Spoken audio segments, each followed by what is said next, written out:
Hi everybody, Solomon here with the Third Beard Fishing Channel, and in today's video we are not actually doing any fishing. Today we are pressure washing. Part of being able to do all this fishing, I still have to keep up with all my chores at home and take care of my house. It's part of house maintenance. If you guys own a house, you guys know what I'm talking about.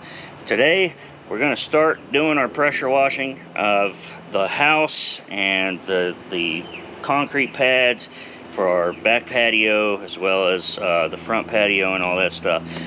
Today I think what we're going to do is try to get the back patio done. I already started it a while back, and we're going to go ahead and finish that today. Then we'll start the back part of the house, and then we're going to do the front part of the house and the sides later on. So yeah, I know this is a fishing channel, but if you've watched this channel long enough to know, I still add some other things too, because this is part of my life. It's kind of a vlog. Most of it's fishing, but it's also a vlog because you guys know that I like sharing everything. So I hope you guys enjoy this video. Make sure, if you haven't already, hit that subscribe button and the bell notification icon. We're pushing for 500 this month. We just hit 400, so we don't have that much more left to go. So I really appreciate all your likes, comments, shares, and subscriptions. They really mean the world to me. So without further ado, let's get pressure washing.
Alright folks, so that's going to do it for the patio portion of this video. It looks completely different. It actually is blue and not black from all the grunge that was on it. So, love my pressure washer. It was a great Christmas gift for my wife. It's been a lot of fun having it. We're going to work on the house next and get that done, because we also have a lot of algae growth done on there too. So I hope you guys enjoyed this video. Make sure you, if you haven't already, hit that subscribe button and the bell notification icon so you know when I upload a new video, and I will see you guys on the next one. Take care. Thanks for watching the Third Beard channel. Here's a video selection and here's a playlist suggestion. Be sure to subscribe. Thank you.